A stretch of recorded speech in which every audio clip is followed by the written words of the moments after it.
wie auch immer. So, herzlich willkommen auf Englisch. Welcome to Pax Europiana, the podcast about peace and prosperity in Europe. I'm very honored to have a very special guest this morning to discuss his latest book, which is about the Balkans EU accession. And I'm very honored to welcome Sebastian Schaeffer, the managing director of the Institute for the Danube region based in Vienna. I'm very honored. Please, maybe Sebastian, can you introduce yourself to the international audience? Thank you very much. It's my honor and pleasure to be with you today. It's great to speak with like-minded people about topics that are common to each other. As you said, my name is Sebastian Schaeffer. I'm the managing director of the Institute for the Danube region in Central Europe.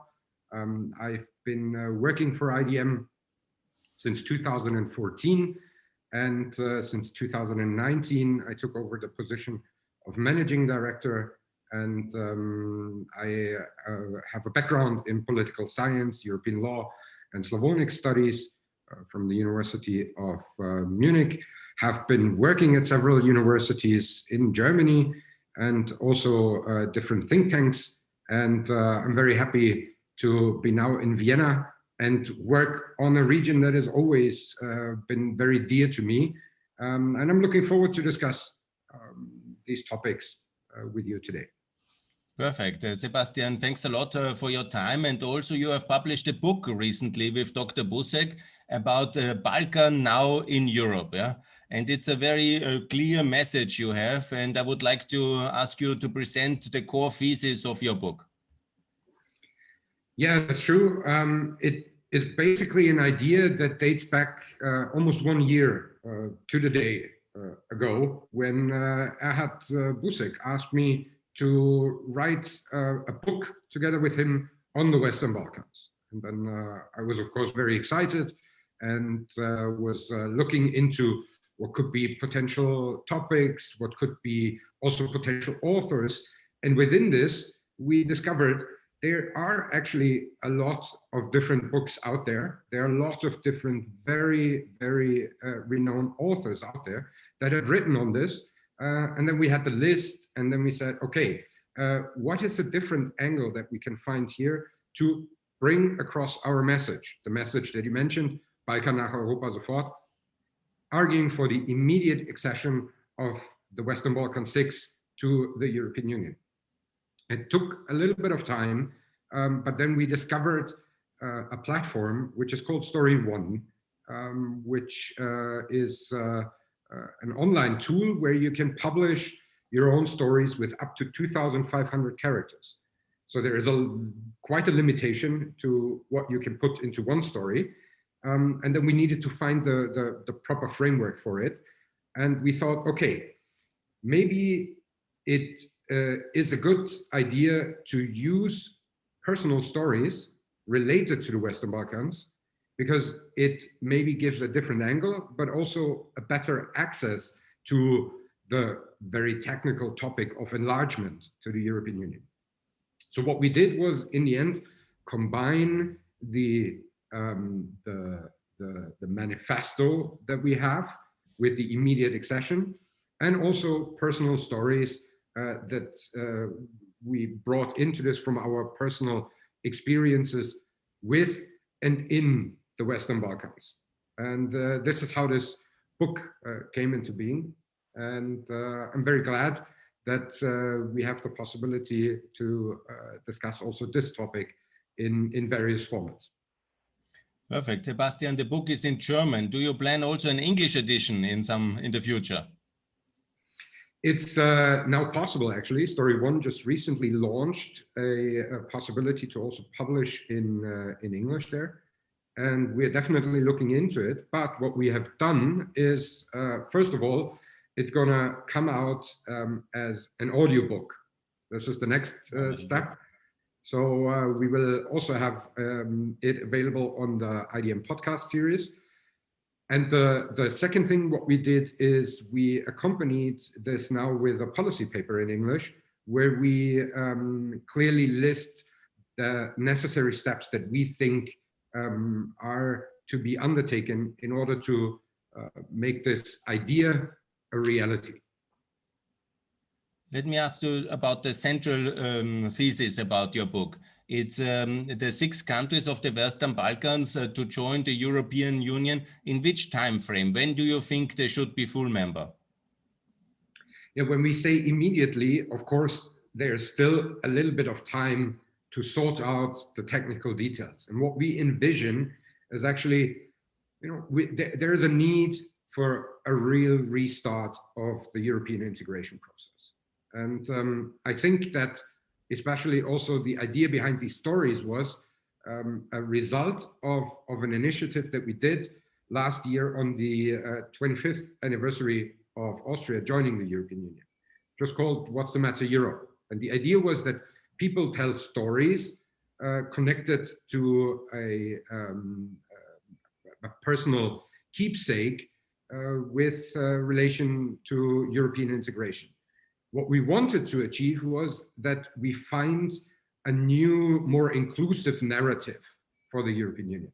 What we discovered is we don't need a new narrative because there are a lot of narratives out there. What we need to is to listen to the different stories that are out there.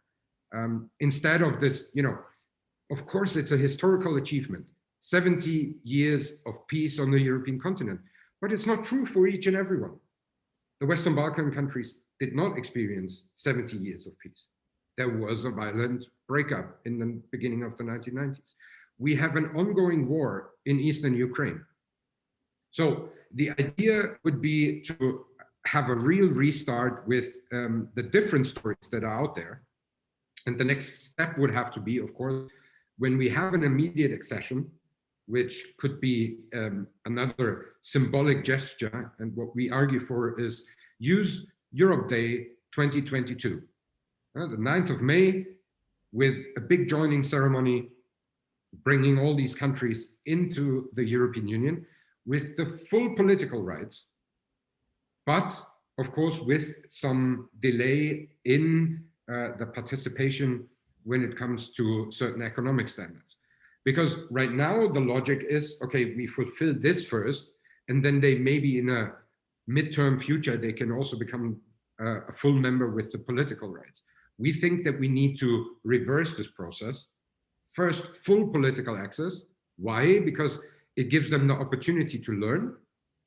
And second of all, actually, it would be much easier to bring them into a real political framework.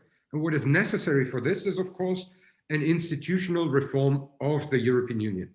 And we have right now this process for the conference on the future of Europe. And we should really focus on a reform of the institutional setup, because when we think about it, there is a dire need to modernize political processes, not only on the European Union level, but also in several national countries, because otherwise we fear that there's a real danger that all the democratic achievements that we have experienced over the past decades will simply erode from within the European Union. On May 2024, there is the next European Parliament election. Do you think that most, if not all, of the countries should already participate in the European Parliament elections of 2024? Absolutely. Of course, the institutional reform would require probably a little bit more time, but there is no problem including those countries already, because we have the spare seats after the Brexit. It would not disproportionately blow up the European Parliament. But what is much more necessary than just them participating and then also have elected officials on a European level is that the European Parliament gets a real right to participate in the legislative process, not only as a reactive actor, but as a proactive actor. And that requires, of course, that the European Parliament would get the right of initiative and would be able to initiate legislation from its midst and not only have to wait when the European Commission wants to act. There's those in, especially in the European Union, in France, which has blocked the EU accession of Macedonia and Albania. And then Mr. Macron is famously on record saying that first the European Union has to reform and then it's ready for enlargement. So you think this is the wrong approach? I think this is something that we have heard for the past decades again. We have been discussing a need for a reform basically with the treaty on a constitution for Europe, which amongst others has been rejected in a referendum in France back in 2005. There was no real change in the institutional setup foreseen, but it would have a different integration logic back then. And I mean, if we look at what actually happened with the Treaty of Lisbon, and something that is really not discussed, maybe with some, you know, diehard EU integration nerds, but not in the broader public. With the ratification of the Treaty of Lisbon, the whole logic, the method Monet, with the spillover effects and the ever closer union, that at a distant point in time, everything will be transferred to the European level, has actually been ended. Because now with the Treaty of Lisbon, it's possible to transfer certain policy fields back to the member states. And it is also possible, and painfully we have witnessed it with the Brexit, that member countries leave the European Union. So when we actually scratch one of the fundamental principles of European integration, the ever closer union was buried with the Treaty of Lisbon. Why are we not already discuss how an institutional setup can work also in the 21st century? And the latest date for that should actually have been when the Brexit vote was cast in the United Kingdom.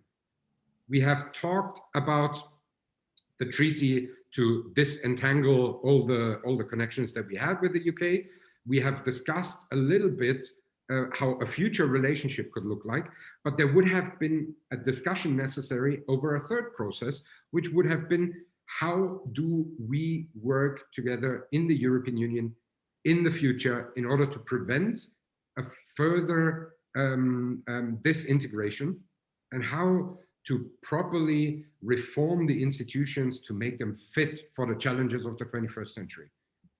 So Sebastian, you don't see enlargement as an additional burden, but you see it as an opportunity for revitalization of the European integration project. Yeah. I mean, when we do not have them as a member of the European Union, they can also not participate in a possible discussion about a treaty reform, right? You have to be a member in order to participate in this. Well, in the end, if this is not a possibility or a viable way, actually the discussion which is direly necessary about this institutional setup would be that we clearly say, okay, whoever wants to participate at the end of this process has to accept this. And this would be another angle to really foster a discussion here with everyone who wants to participate, and not only have a discussion among the EU member states, which is obviously not moving forward. We have people, governments within the European Union from the member countries that have a very different idea of what the European Union should look like. Buzzword, the Europe of nations. But we also have other very integration willing member countries, but they are not daring to open up this discussion because they are afraid that this will accelerate the disintegration process. But if we make decisions, not political, if we prevent making political decisions out of fear that the result might be something that we do not expect, then there will never be any reform, and then there will never be any progress. Sebastian, let's discuss the six different countries, because the Western Balkans is also very much 6 different countries with different realities. And so it's my question now first about the security arrangements of the countries, the alliance membership, and also the foreign policy. That's the first block I would like to discuss with you. And now we have 3 countries which are already member of NATO. That's Albania, Montenegro, and North Macedonia. And we have 2 countries, Bosnia, which mostly wants and would like to join, Kosovo as well, but Serbia, which is a neutral country, and it's balancing a bit between Russia and the EU. Do you think it would be helpful to have all countries in NATO? Is this necessary? And what's your take on the EU-NATO relation in terms of the Balkans? I very much can understand your argument that this is like an easier first step to integrate those countries into NATO and then bring them into the European Union. I do understand the logic, and I very much appreciate the idea. However, I believe, the NATO membership is not necessarily a helpful precondition, because we have EU member countries that are not in NATO themselves, Austria most prominently being one of them. And the second point is what you mentioned with the relationship to the Russian Federation. Now, the basic idea when NATO was founded was this famous saying, to keep the Americans in, the Germans down, and the Russians out. So I don't think we need to I mean, it's never wrong to keep the Germans down when it comes to security related issues. This is valid also after 70 years. It's probably also a good idea to still try to keep the Americans in, but it's a very questionable way how the United States are going to develop, because they at the same time are also in dire need of a reform of their institutional setup.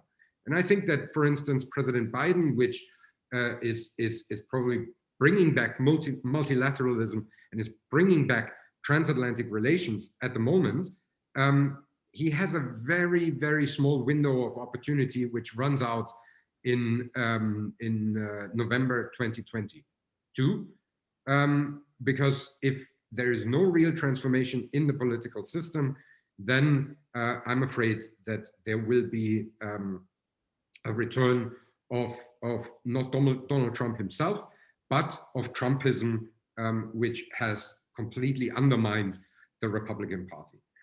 And the third point, keeping the Russians out, was a good idea at the beginning of the Cold War, but is a very, very controversial and confrontational standpoint that we can have today, which doesn't mean that we should abolish NATO, but we should not forget, for the Russian Federation, NATO is the symbol of their loss during the Cold War. And that is there, and that is always just in front of their noses. We cannot pay attention to the feelings of an alleged promise that NATO will not enlarge itself to the east, because each and every country in the shared neighborhood is a sovereign country, and the Kremlin has to respect that. And if you have a sovereign decision that you want to join a security or defense alliance, then it's up to those countries to decide that. Nobody is forced to go into NATO directly. Indirectly, different discussion. But there is more to that, and this is I think finally coming to the core of your question. If we take the example of Serbia, they do not have a very good memory when it comes to NATO either, because for them, they have been attacked by NATO in 1999. And we can debate about the responsibility to protect, and it's out of the question what Milosevic was trying to do, was definitely a prevention of genocide from the Operation Allied Force, but we also need to understand that for the general population, NATO in 1999 has been an aggressor against the Serbian people. And in the end, I would say we should think about, in order to avoid these different structures that are existing, when we look at PESCO on the European Union level, and if you look at their beautiful drawn maps that you can find online, we have countries that are NATO member and EU member that participate in PESCO. We have NATO members, non-EU members that participate in PESCO. UK. We have EU members and non-NATO members that participate in PESCO, Austria. And then we have countries that participate, that are member of the EU, but don't participate in PESCO, like Malta, for instance. And with all these different structures and with all these different players and all the historical sentiments, it's not going to make the security architecture for the continent easier. And therefore, my argument would be, yes, a common European security architecture is necessary, but I am not sure if NATO is the completely right format in order to have an inclusive structure. Sebastian, we have a common security and foreign policy in the European Union, and that's very important, getting more important because the EU wants to be a global actor. Situation is now, we have 6 countries in the Western Balkans, 3 of them, like Montenegro, Albania, 2 of them actually, to my best knowledge, they have contributed and they are fully committed towards the EU sanction policy, because it's a good parameter for the common security policy. I think Kosovo is also aligned fully in the sanction policy. But unfortunately, Bosnia, Serbia, and also partly North Macedonia have, for example, not joined the Minsk sanctions, have not joined many of our measures which we've taken against the Crimea annexation and the Donbass war. What's your take on that? Should not all countries, when they want to join the EU now, align first with the common security and foreign policy? Well, in theory, I would absolutely agree with what you say. But in practice, do we really have a common foreign and security policy on a European level? Because it's a composite foreign policy of 27 member countries. And the best illustration for this is, if you look back to a couple of months ago, the High Representative of the CFSP travels to Moscow, is more or less ridiculed by the Russian Foreign Minister Lavrov, which is what he does. He's around since 2004. We know how he is. You should be prepared. Okay, you can discuss how or why that happened. Doesn't matter. The important message out of this is Borrell travels back to Brussels, and in his statement literally says it's now, as always, up to the member states to decide what will happen. And as long as we are debating with 27 sovereign member countries of the European Union how a foreign policy of the European Union should look like, we can also not expect that other countries that are not part of the club align themselves with this if we only always find the smallest common denominator in foreign policy. And Crimea is only one example. There's more to that. We could talk about Nord Stream 2. We could talk about the approaches to challenges in the Middle East, etc., etc. So let's come to the next chapter about economics. For example, World Trade Organization. 3 countries are member. North Macedonia, Albania, and Montenegro are member. 3 countries are unfortunately not member: Bosnia, Kosovo, and Serbia. So that's one of the conditions, more or less, for EU membership, to be in the WTO. Do you think it's necessary to make some triple accession of the three countries in a fast track in order to make that feasible? Well, of course it would make sense. But on the other hand, and this is something that very often happens with EU integration, that you need to fulfill certain conditions, but once you're in the club, the sanction mechanism when it comes to non-compliance with certain criteria is very weak.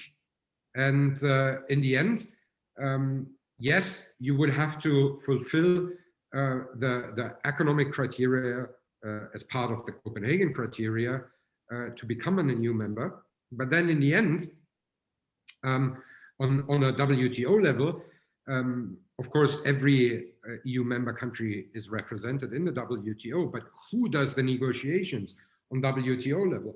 That's the Commissioner for Trade. He is the one who is responsible in the WTO for the European Union, which makes sense when you have a single market. So on the one hand, yes, it would make sense, but on the other hand, if you become a member, you would be represented supranational anyways when it comes to the WTO. Let me ask you about the currency arrangement, because we have Montenegro and Kosovo with the euro. We have Bosnia and Macedonia with euro-pegged currency. They are a part of the euro system more or less. And we have Albania and Serbia which have an independent currency policy. Do you think it would be a kind of a sign of goodwill and also that the countries really want to join very fast if they all align and adopt the euro, or at least Serbia and Albania also peg towards the European currency? I think, of course, if you want to become a member of the European Union, and if we want to avoid a Europe of different speeds, which I think would be counterproductive on adding on top of what I mentioned about the burial of the method Monet, it should make sense. But I also understand why there are the certain criteria before you can actually adopt it. What should be done, and this again also applies to EU member states, the moment this is possible, you have signed the accession treaty, which means you need to accept the acquis communautaire, which also includes the euro. And you should introduce it then whenever that is possible. But what we can see, Sweden, for instance, they held a referendum, the people voted against it, and now they are artificially not fulfilling the criteria. They stay in the European Wechselkursmechanismus, IMA 2, IMA 1. Yeah, and do not introduce the euro. The same also partially for the countries that joined in 2004.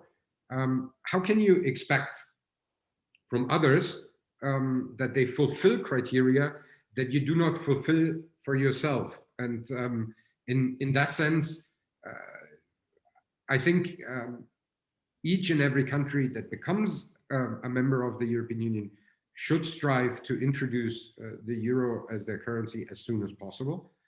But in the end, we need also reforms here in order to guarantee a stability of that common currency,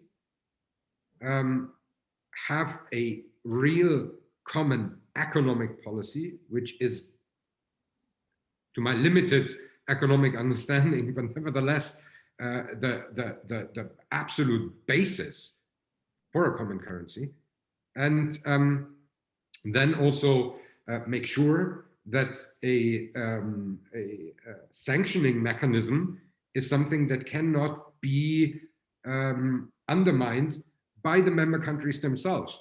Because if we look back, the first time that these criteria were sort of softened was actually done by Germany and France back in 2005.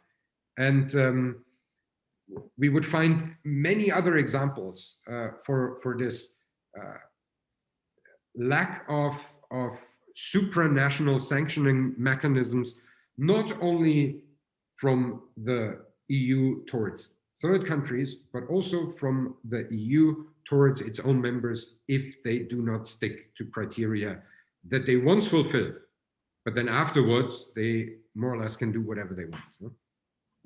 Sebastian, we are with the Western Balkans integrated in the first level of economic integration with a free trade agreement with the CEFTA, the Central European Free Trade Agreement.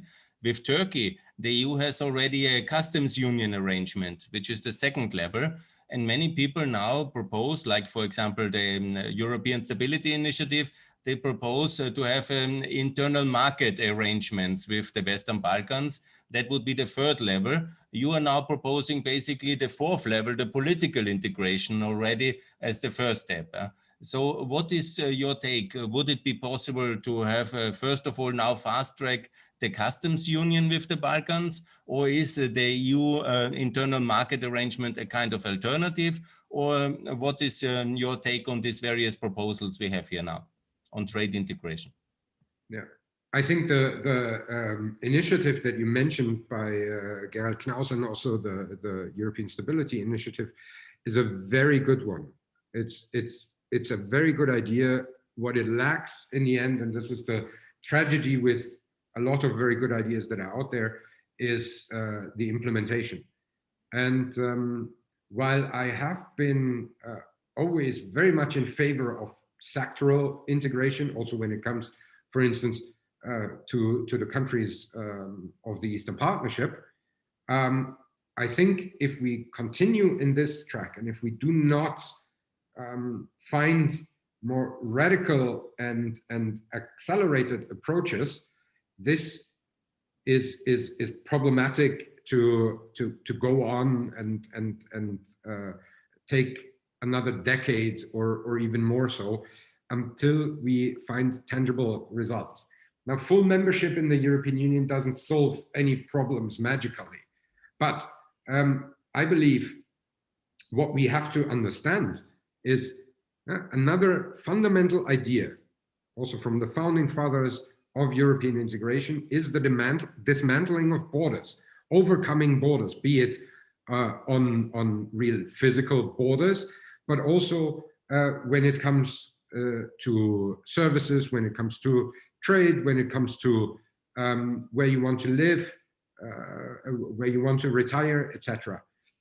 What we've done so far is that we only shifted these borders and not really dismantle them for each and everyone. And one of the stories in the book actually is when I was talking to representatives of the back then DG Enlargement in Brussels about the accession of Serbia and Montenegro. It was at that time they had just separated a couple of years before. The interviews were done in 2009, and then off the record I asked always, like, what do you think, who is going to join first between the two countries, and when will this happen? And reluctantly they mentioned, well, you know, if it goes on like this, maybe 2015. And then in 2014, when Juncker became president of the Commission, it was immediately said, well, before 2025, we will not see another enlargement. Now think back. Of course, we both haven't experienced it, but we know it from the history books. Think back, end of the Second World War, 45, until 1955.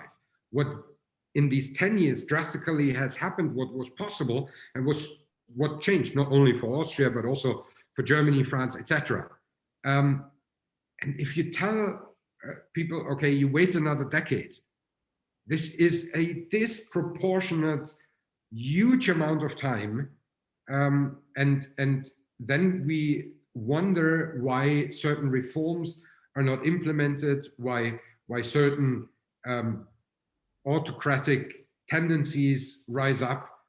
If you are not delivering tangible results that actually have been promised at the summit in Thessaloniki in 2003. That is 18 years ago. This promise is now a grown-up. And what has happened? Croatia has joined out of these countries that were promised that they become a member. It becomes more cumbersome, it becomes more technical, and it becomes always longer and longer when we look at the past accession processes, how long they took. And we haven't even talked about that, for instance, Northern Macedonia is a candidate country since 2005. They've undergone tremendous troubles when it comes to changing the name of the country, which was the reason why Greece was always blocking it. And then they do that. Governments fall in Greece. New elections have become necessary in Northern Macedonia. They undergo all these developments, and what is the result? Bulgaria is blocking now the accession. With in the meantime, also France having hindered any progress, only due to internal politics. And how can you expect that countries reform themselves when they risk a lot politically, and then in the end, only one country, and it doesn't then matter if it's if it's Germany or if it's, I don't know, Cyprus, Malta, Luxembourg, who can block any reward out of the necessary reforms that you have been undergoing. Sebastian, let me ask you about the rule of law sector and the perceived argument of high level of corruption in the Balkans, and that's one reason why we should delay. In reality, Montenegro is already in Transparency International at position 70, which is about the same like Romania and Bulgaria and Hungary, in fact. Yeah? So also Albania and Macedonia, they have gone through tremendous reform processes and have internationalized basically the rule of law systems in the last 5 years. And also Kosovo and Bosnia have been rebuilt by the European community, the justice systems after the wars. So my question is it really a valid argument, this corruption argument and the lack of rule of law in the Western Balkans to delay the accession further? It's a very good argument. But as you mentioned, these problems exist also within the European Union. And we cannot use an argument to compare, okay, we do not perform in the same way, so it doesn't matter for them. We need to tackle this, and it's a very core principle of the European Union, is the rule of law. But the major challenge, and this is why I think that an immediate accession, of course, need to go hand in hand with an institutional reform, which would then offer the possibility, if you undermine these fundamental principles of rule of law, if you do not tackle the endemic corruption, then there will be severe consequences from a supranational level, and not on an intergovernmental level as it is at the moment, which of course then it's enough that you have two countries who do not want to, for instance, initiate this Article 7 procedure. So we need to ensure rule of law as one of the fundamental principles of the European Union. But we cannot, on the one hand side, delay this accession process while the rule of law is eroding in the very own member countries that the EU already has. But on the other hand, it can also not be a blank check for them to say, look, we have the problems inside anyways, so come in and don't do anything. We need a proper supranational authority on the European Union level, which is not vetoed, blocked, or softened by individual member countries. So you're supporting more European FBI style prosecutorial power in order to solve things inside the European Union and not to wait for decades to come until the countries are perfect. I'm not sure if the FBI is the correct would be the correct counterpart, but yeah, absolutely. There needs to be a real supranational authority. We do have the basis for this. There is Article 7. There is Olaf. There is possibilities. We now also have a European Prosecutor's Office. That is initiated. But as long as there are ways around it, that you can avoid it, that you can change rules, that you can block reforms with very few countries inside the European Union, then there will always be the possibility to avoid this, and therefore more supranationality in Europe, less power to the member states, and especially the possibility to veto with just one or two countries. Qualified majority is the way to go with each and every aspect in the decision making on a European level. Sebastian, let's come to the fourth issue about the bilateral issues and potential vetoes by EU member countries and internal issues as well of the Western Balkans. First of all, the current crisis, Macedonia, Bulgaria, about identity, language, the name and all these issues. What's your take on that? Yeah, I mean, it goes hand in hand with what I've been just saying, the possibility for one single country to block any progress, be it in relation to becoming a member, or be it in other areas like foreign policy or also reform of the institutional setup, will ultimately always hinder the progress, because you will always find reasons to do something. Some are valid. When it comes, for instance, there have been a lot of mistakes when it comes to for instance, the enlargement procedure with Turkey. But on the other hand, I do understand that Cyprus says, okay, if they do not fully recognize us, I will not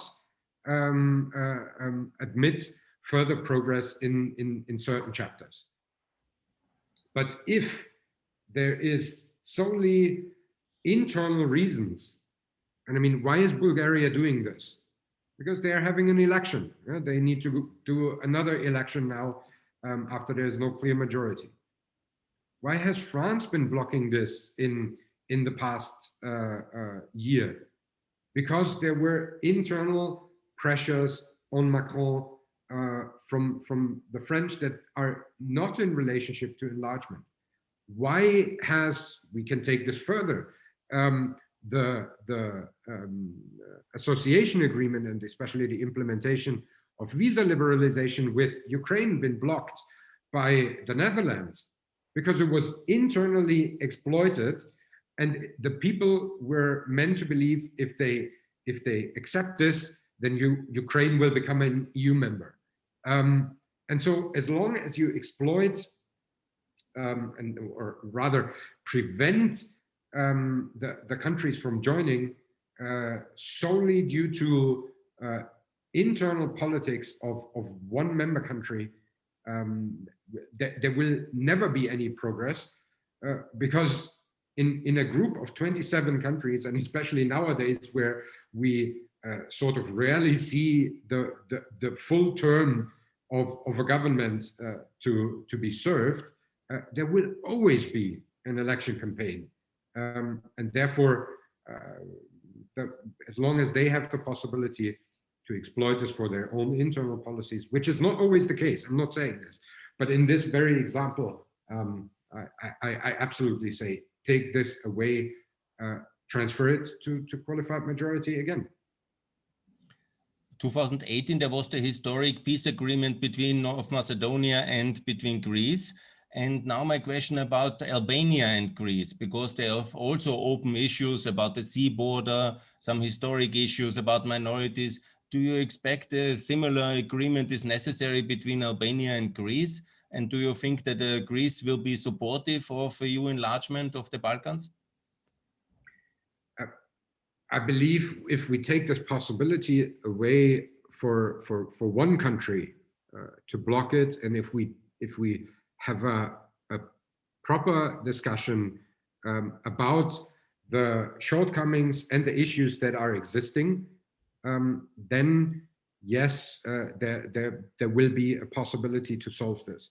I mean, we've seen this with Slovenia and Croatia, which went into a similar direction. The access to international waters for Slovenia before Croatia could join, some border lines, how they are actually drawn and where it runs along.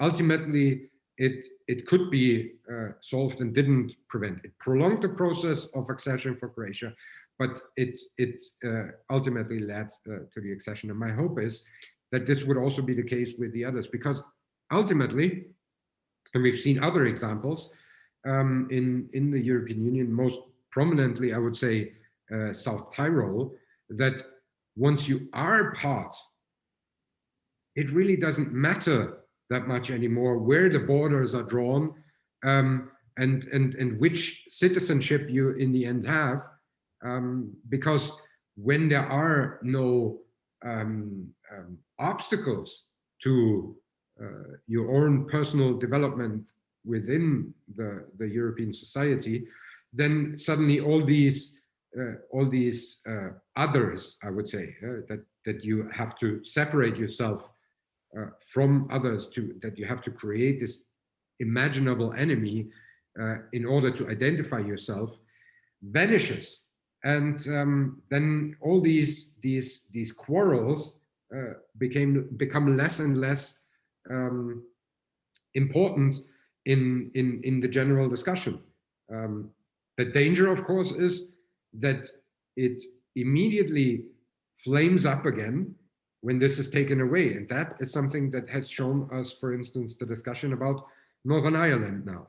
And therefore, my clear assessment would be, once you are part in the European integration process, these questions that are now done and debated will lose its importance almost immediately. Sebastian, you mentioned the conflict about the Piran Bay between Slovenia and Croatia. Between Croatia and Montenegro, there is also an option in the Bay of Kotor to have a similar discussion about sea borders. There's also issues connected with the Yugoslavian breakup wars between Croatia and Montenegro. Do you expect Croatia to be similar problematic like Bulgaria when it comes to Montenegro's EU accession? I think we cannot exclude a possibility that this is exploited. And when the situation arises and it's politically opportune to do that in Croatia for whatever reason, there is the danger that this might happen. And this is why I would say, take all this out of the equation and make it not a possibility that an individual sentiment can block progress when it comes to European integration.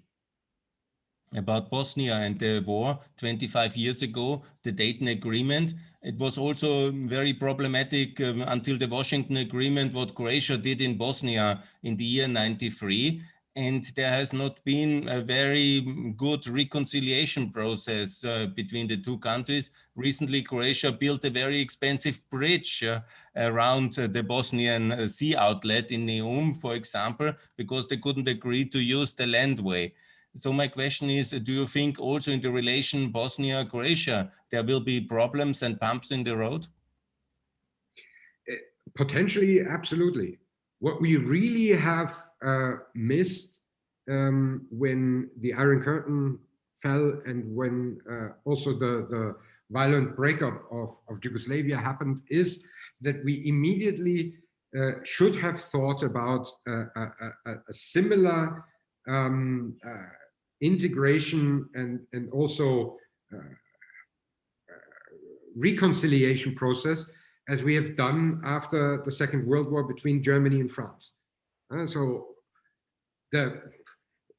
if we want to use this image, what we have done with the River Rhine should have also been done with the River Danube, 1991 and after.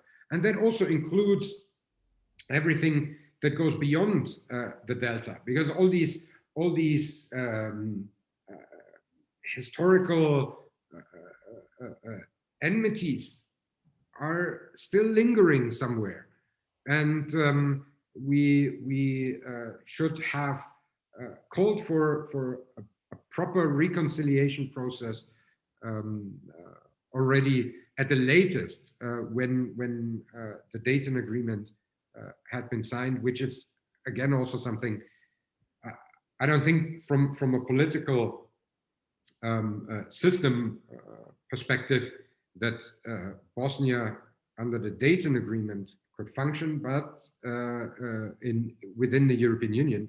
But when we take away that national governments can influence the decision-making process on the European Union level, then also these questions can be at least alleviated, if not completely overcome. You're referring to French-German reconciliation with Charles de Gaulle and with Adenauer, and also the famous visit at the battlefields of Verdun between Helmut Kohl and Mr. Mitterrand, the French president. And these were highly symbolic visits.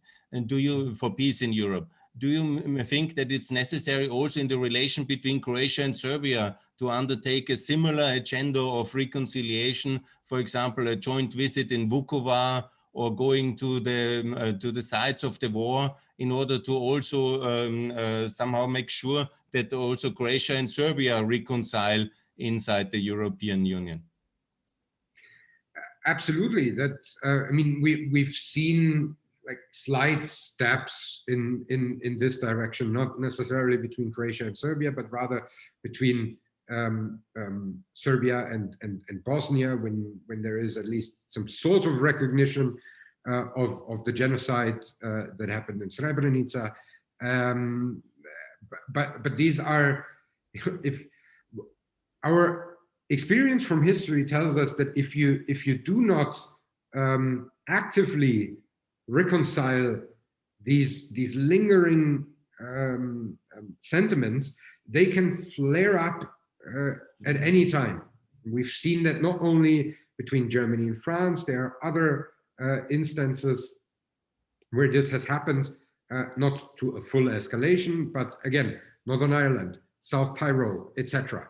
So why are we not also learning our lessons from this and use European integration to foster this reconciliation process, which is direly needed? But once again, I think when you are part of the European Union, it becomes less and less important because the historic achievement of European integration is really the reconciliation between Germany and France.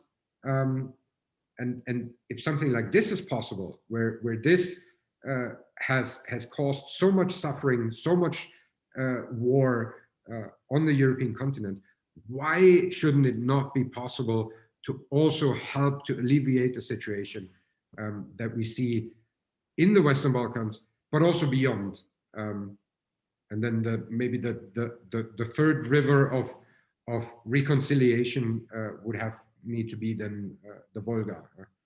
The Danube as river of reconciliation and peace in Europe, very appropriate for the Institute for the Danube region. It's also good to remind the audience that all this German-French reconciliation in '63 and in whatever during the '80s were happening when Germany and France were already decades inside NATO and inside the European Union. And so it is probably better to have all of them inside. But let me ask you about the Kosovo-Serbian dialogue, because it's now happening, and obviously this is the big elephant in the room, because there is no stable agreement between the two countries. What's your take on that, and how complicated will that be in the coming years for EU accession? Of course, there are challenges between the two countries, and I think we've been further here. The situation has deteriorated in the last couple of years. Of course, there is also a need for them to have a proper agreement, to have a proper recognition before they would be able to join. But I don't think I have to remind you, but maybe the audience, there are 5 countries within the European Union that haven't recognized Kosovo. And as long as this is not the case, how can you properly foster negotiation between those two countries from the side of the European Union when you have the representative for the common foreign and security policy coming from a country that doesn't recognize Kosovo, when you have the representative for this reconciliation process coming from a country that doesn't recognize Kosovo, and when you have countries in the immediate neighborhood that do not recognize Kosovo. And again, in the end, I mean, you can debate about if this has been a legitimate declaration of independence. There are arguments from the side of the Russian Federation that with this and the Operation Allied Force and the first out-of-area mission of NATO has opened the Pandora's box, and you can justify then all the activities that you do in your vicinity, but ultimately that doesn't lead us anywhere. It's a fact that Kosovo has declared its independence, regardless what the Serbian constitution says. And I strongly believe, again, it really would matter so much less if both are inside the European Union. But the absolute minimum for this is, of course, that you mutually recognize each other. Sebastian, let me ask you about the EU situation inside. Do you see some support for EU enlargement inside the 27 member states? And what's the potential for alliance building for the Western Balkans? Where are friends and where are potential partners for fast-track EU accession of the Western Balkans? There are, for instance, among the Visegrad countries, especially Hungary has this very high up on the agenda. One could debate reasons for this.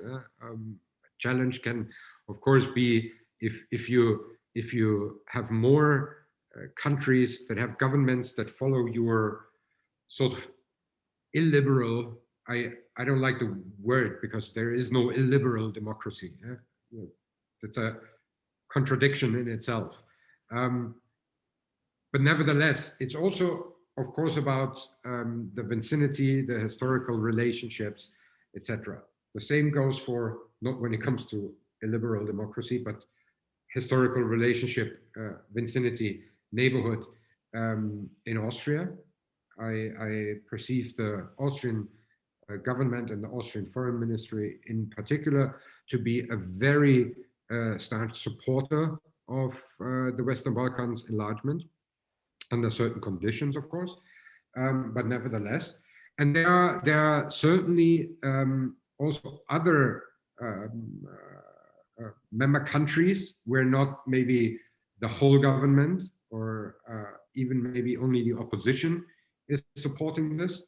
But in general, of course, the danger is to build a big enough common momentum and interest in this enlargement, because the major debate that is going on, and what I perceive when I talk to various representatives of civil society, there is a lot of fear of losing out. People say we have built this wealth, and we've gained so much from European integration, but if we accept more countries, we will lose this. And I always try to argue, when we look at the simple numbers, another word that I really hate is net payer and net beneficiary, because that simply counts what, according to the 1.1 something % of your GDP goes into the EU budget, and what you receive back from Brussels through various programs. But what it doesn't take into account is all the benefits that you get from being part of the biggest single market that is in the world, all the benefits that you get from exchange, variety, consumer protection, security also.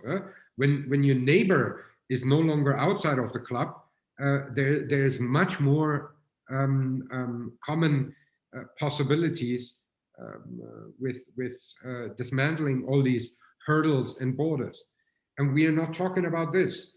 So it's not a zero-sum game as we often portray it when it comes to the European budget. We have this and that amount. We agreed for the next multi-annual financial framework, €1 trillion, and now we have to see who gets which percentage and how much do we get back.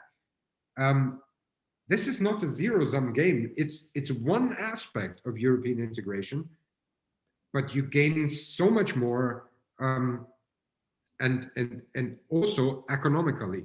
And there have never been countries that are EU members that lost out from other countries joining the single market. We must not let us be misguided by individual perceptions that prevent a further integration into this, and we should discuss much more the other benefits that come out of this, because my observation is we take a lot of these achievements for granted, and we've seen that now in the pandemic, when suddenly borders had to be closed again, how much of these convenient developments we are taken for granted. And I don't want to wait for another tragedy to happen that we then finally say, oh, it wasn't that bad. No, actually, it was very, very good. It is already very, very good. There are challenges. There are people that will lose out. But in general, if we look, and politics should always look at the bigger societal positive development, we will gain, each and every one. And this fear of the Polish plumber that has been discussed back in the enlargement in 2004, I don't think it really has materialized, and not all the French plumbers are out of business in the last decade. In this debate, Sebastian, the most important decision-making country for the Western Balkans EU enlargement is clearly Germany. There will be elections now, national elections in the Bundestag in September. Do you think there is a consensus emerging to be pro-enlargement in Berlin? But the interesting question is going to be who will actually be the next chancellor. And at this point, I'm not so sure. While I believe that, I mean, if we narrow it down, it's probably going to come to two options. It's either going to be Annalena Baerbock or Armin Laschet. I don't think that when it comes to European integration, they have a very controversial position, but there might be different arguments coming from a Green chancellor when it comes to enlargement, rather than when it comes from a CDU-led government. Ultimately, it's already mentioned from what I observe in the discussions with regards to the federal elections in Germany, is that this is actually also a European election. If there is not drastic developments, some really black swan event over summer, I don't think that the fundamental pro-integration position of Germany is going to change, regardless what the next government will look like. But there might be changes, not only necessary because you have to cut with the legacy of Angela Merkel, who has initiated this Berlin process for the Western Balkans and actually has put enlargement some sort of on the map again, thankfully. There's of course a possibility that this already sort of dying down process will completely be scrapped. But if we see a change, a real change in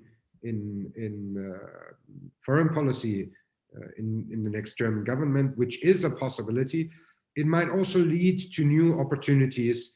And if you read the election program of the Green Party, you can't at the moment read it from the CDU because it's not there yet. But when you read from the election program from the Green Party, when it comes to European integration, there is a clear message that there should be more supranationality and that we should work towards more federalization of the European Union. This is the right way or not is a different debate, but I think more supranationality on a European level is opening up possibilities also for enlargement, yes. Sebastian, the most important opponent of enlargement is France. In May 2022, there are presidential elections in France, and some might argue until that moment, everything will be paralyzed anyhow, and then we are in a big crisis depending on the outcome, and there is no support emerging in France for EU enlargement. What to do about that? Yeah, you're absolutely right. We have seen also this problem in the last federal election in Germany. There was this big speech of Macron, the Sorbonne speech, and then it took ages until there was a government formed in Germany, and no proper response was possible. And now there is a possibility that it's the other way around, that we find a new government in Germany, that there might be proactive steps when it comes to European integration, but then it's put on hold due to the presidential election. One more time, I can only argue for take away the possibility that a single country blocks any progress or reform. Of course, we will not be able to solve this on a European level until neither the federal election in Germany nor the presidential election in France will happen.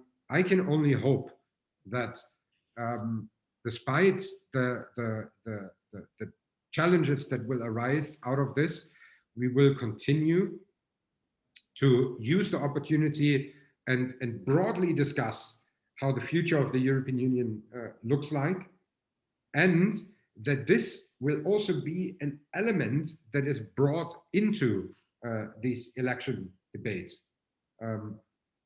What we could observe normally is with European Parliament elections, they are more or less broken down to national elections, because we have 27 different regulations on how members of the European Parliament are elected, and then still national politics dominate the discourse. Why not also turn it around here and make the national elections actually European elections, especially when two of the biggest countries and two of the founding members are having an election. And this is up to all of us. The electoral, the electorate has to demand that people discuss these kind of things when it comes to the elections. And it has to be clear how a development also on a European level will look like if you vote for me or someone else. Sebastian, the Western Balkan is one of the battlefields of the big power competition in the world. And situation is now in America, there's a very pro-Balkan president elected. Mr. Biden is probably the person in the European and American politics who knows the Balkans best. He has been to all the countries. He is working since 50 years. He was even at the funeral of Tito, interestingly enough, and that's quite some time back again. So situation is like... know that. Yes, he was attending. Yeah, it was kind of a long time ago. So, what's your take on the American policy? How important will America take the Balkans, and will America be ready also to support EU enlargement in this constellation with the upcoming summit in June in Brussels? And what's your take? Will America be back in the Balkans now? Well, it certainly does help that we have a president who is aware of the different countries that are not only in the Western Balkans, but also in the European Union. It certainly helps also that we have a promise to return to multilateralism. But of course, there are different motives probably for a support of integration when it comes to some EU member countries and when it comes to the United States. This is generally not a bad thing, but as you phrased it, as a battleground for different regional but also global powers is unfortunately still true. And we have not had the best experiences when we look back in history, when there have been different hegemonial interests been clashing in this region. So to come to your question, I think that the Biden administration will certainly support a stronger tie of the Western Balkan countries to the European Union. They might also even support enlargement, but the motive is probably rather to avoid further influence coming from the Russian Federation, but also especially China. We can also not neglect Turkey with this regard, but they are part of NATO. There's some sort of different relationship when it comes to the transatlantic bond, which is not, again, it's not necessarily bad, but we need to be aware of that. And I can only warn again, with all the legislation passed in the US when it comes to voter repression, we will have a very small window of opportunity when the Biden administration will actually be able to do something, because my fear is that they will lose Congress in 2022. And then when we have a little bit more than 1 year to change something, you know, a year with all the challenges that we see is basically nothing. Sebastian, there is these differences in the Balkan countries. There is these free countries like Montenegro, Albania, North Macedonia, which are really very compliant and fulfilling all the EU process, and which have internally solved many of the open and outstanding issues. On the contrary, we have in Bosnia, Serbia, and Kosovo still a lot of open bilateral issues and also geostrategic issues of significance when it comes to the relation with Russia and China, especially in Serbia. So now you are proposing all 6 countries at once in the European Union. The argument could be made that the 3 countries who are performing better and are more compliant should be rewarded now, and the others maybe have 5 more years to think about their geostrategic orientation and their bilateral relation. So the same argument was in 2004 when there was the issue between a big bang enlargement of 10 new countries, or about, you know, having Cyprus not in and having Baltic countries not in and Malta not in and just have 5 countries. It was ultimately decided to do 10 countries at once, and it was very beneficial. So what's your take on this differentiation? Some people saying 3 countries first, the other 3 later, or all 6 at once? You make a very good argument that, of course, enlargement ultimately needs to be the reward for challenges that countries have overcome, and reforms that sometimes are very painful are undergone. However, when the current logic of enlargement from the side of the European Union remains the same, what is going to happen is, if some countries join, they suddenly have the possibility to block the others of becoming a member of the European Union. And in order to avoid this, I would still argue, do not make these differences, bring them in together, and sort out the institutional shortcomings and prepare the European Union to deal with challenges arising in those countries, but also in the EU member countries, to be ready and fit to at least politically fulfill some sort of not only regional but global role that is aligned with the biggest single market in the world. We must also not forget that the economic output of the European Union, be it with the Western Balkan 6 or without them, in the next couple of decades, is going to further decline. The population is further declining. And we are lost in asking whether we draw a line that is then defined as a border a little bit more to the north or to the east or to the west, while the whole global political sphere is developing, changing, and ultimately it cannot matter what a country like Montenegro with 400, 500,000 inhabitants, a country like Austria with 9 million inhabitants, or a country like Germany with 82 million inhabitants are going to say, because this is all simply only a fraction of countries like China, India, but also the US and other global important players in the future. Sebastian, let me ask you also, because the IDM is working also a lot in Ukraine, Georgia, and Moldova. And my question is, they have just in last week, they have united the 3 countries in an accession pact, in a way, protesting against their rejection and from the European Union perspective, yeah? Because they are unfortunately not EU potential candidate countries up to now. My question is, what's your policy take on the future EU enlargement of Ukraine, Moldova, and Georgia?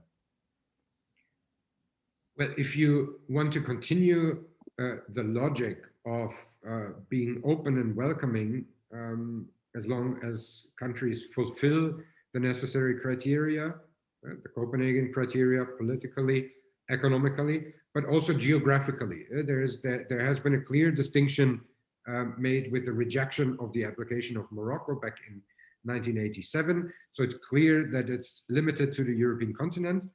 But Moldova, Ukraine, and Georgia, also Belarus, Armenia, and Azerbaijan, regardless of their possibilities or aspirations towards European integration, are potential EU member countries. And the EU should not be afraid to actually say this. We have more than 10 years of Eastern Partnership now.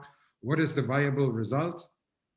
Yes, we have visa liberalization with the 3 countries that you mentioned. We have an association agreement. We have a deep and comprehensive free trade agreement with all of them.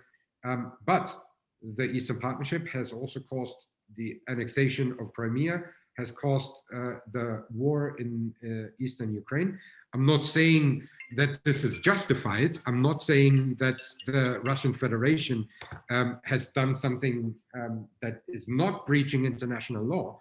But ultimately, if you look at it, the Eastern Partnership has caused this. Now, there is a lot of reforms that are undergone in the, especially in those 3 countries, Moldova, Ukraine, and Georgia. Of course, they're not ready to fulfill the Copenhagen criteria anytime soon. But why are we not, from the point of view of the European Union, also give them the potential enlargement perspective? Where's the harm in doing so? You would actually kill 2 birds with 1 stone, so to say. You reward the reform-willing governments, and they don't have to sell it in strange ways to their electorate, which has happened before. And the second thing is you can openly send a clear message towards the Russian Federation, and especially the Kremlin. Look, whoever is open, whoever wants to, they can join. We're not forcing them, but you have to respect the sovereign decision, and there is no hidden agenda from our side. And another point that comes into this is, and maybe also a bit of a reason why there is so much hesitation from the side of the European Union to clearly state this membership perspective is, of course, you sort of need to hold up this carrot, do reforms, and then you will be rewarded, and ultimately it might lead in this direction. But when we look at the reality, if it will take us at least until 2025, until we can discuss if Montenegro or Serbia or North Macedonia or whoever can become a member country, what will that mean in the logic for those countries? If we look at the prolonging of the accession process that has happened after each enlargement round, we are talking about a perspective then maybe for what, 2035, 2040, 2045? How can you expect that governments, but especially societies, are willing to undergo these reform efforts when there is a distant perspective that might not even be an option for you anymore? And how such a process can completely bring a reform process to a halt is what we can observe with Turkey. Erdogan was a reformist. He started a huge reform program back in 2002 with regards to European integration. And then we had an unnecessary discussion that was driven by, again, Germany and France, that we will have a referendum at the end if Turkey can join or not, where we have not even reached a point where we would discuss this. But sending the signal also discourages reform efforts. And I would say at least partially, again, also the EU member countries are responsible for how countries in the direct neighborhood, be it candidate countries, possible candidate countries, or in a distant future, potentially candidate countries, are developing. And this is something that each and every one of us should keep in mind. This week, the Belarusian government has downed the airplane and hijacked one of their opposition activists. And as the things are going with Belarus and with Russia in general, it's seemingly a big crisis on the horizon, already happening, in fact, in our relation. Do you think this crisis will focus the hearts and minds of the European and American decision makers that enlargement is really the thing to do in order to bring these countries back into safety of the European Union, in order to stabilize them, and that we can also avoid a further confrontation, at least in the Balkans? And so do you think the crisis might be an opportunity, as Dr. Busek often says, for the Balkans?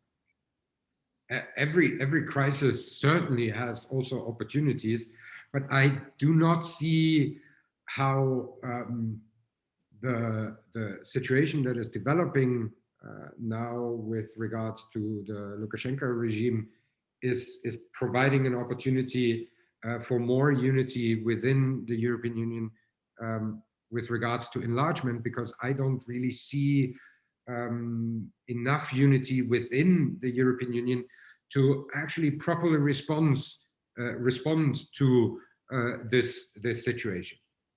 What would be a proper response? Well, we see always these arguments immediately popping up in any kind of situation that relates also again to this opening of the Pandora box in 1999, as it is argued from the side of the Kremlin, that we always have this tit for tat blame game. Yeah? Well, it's okay to down this plane because you downed another plane when you suspected that Snowden was on board. If you want to generate yourself as the Russian Federation recently, as the government of the Russian Federation recently stated from the side of the Duma, that they are the last stronghold of democracy in the world, then you should also adhere to democratic principles. And you cannot tell me that the downing of the Ryanair plane in Minsk with a MiG fighter jet from Belarus was not greenlit by the Kremlin. Without the Kremlin, this would not happen. And now you block overflight rights for Belavia, and you urge to avoid Belarusian airspace. Is this something that will ultimately lead to a regime transformation? Not even thinking about change, but transformation? I don't think so, because you are over and over again neglecting another important player in the region, which is the Russian Federation. And if you do not send a strong signal, then the Russian Federation will continue to blame this. You've done this, so I can do that. And selectively approaching member countries when it comes to foreign policy, and further undermine European unity and integration. And therefore, ultimately, of course, enlargement and willingness to work together would send such a strong signal. But I'm afraid that each crisis with regards to the shared neighborhood with the Russian Federation rather further drives a wedge between the member countries rather than uniting them and creating possibilities out of these crises. Do you expect massive Russian opposition to EU enlargement of the Balkans? Absolutely. Not necessarily on a security-related area. Yeah, I don't expect that there will be direct intervention, but there will be a continuation of disinformation campaigns. You can already see this in various fields, but not only in the Western Balkans, but also in the EU member countries. We must not forget there are more elections that are happening within the European Union.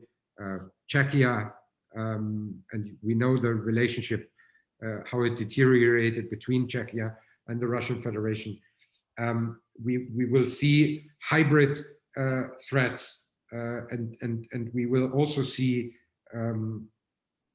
escalation of other conflicts if it would prevent readiness and activeness, and especially unity within the European Union. So Sebastian, let me ask you for some closing statement from your side. You have written a very good book. Also, I hope it will be published in English to make the case for a united Europe, for the Balkans to join. And that's a very powerful vision. I was very happy to have the opportunity that you addressed Pax Europiana, our podcast here, and maybe a closing statement for united Europe, the Balkans in Europe now. Thank you very much. It was a great pleasure to talk to you, and I'm very happy that we can continue the efforts towards this direction. It doesn't matter which type of immediate accession or immediate acceleration we are pursuing, be it NATO, be it EU, or any other format, as long as we finally talk about this. And I think we should really use the opportunity now to increase the pressure from the side of the civil society, that we have an honest discussion about the need for institutional reform.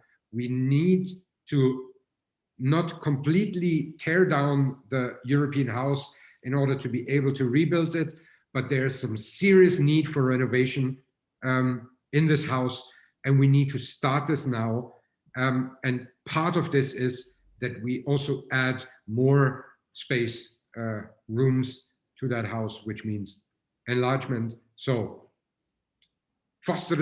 continue to foster the discussion about an institutional reform, continue to foster the discussion about enlargement, and especially get active in the conference on the future of Europe, because only we together can build the future on this continent. Thank you. The European Balkans has a strong and powerful friend in Vienna. Thanks a lot for your time. Sebastian Schaeffer from the Institute for the Danube region, the Danube, the river for peace and reconciliation and for unity in Europe. Thanks a lot, and hopefully to see you soon. And thanks for your time with this interview this morning. Absolute pleasure. Thank you very much, and see you soon.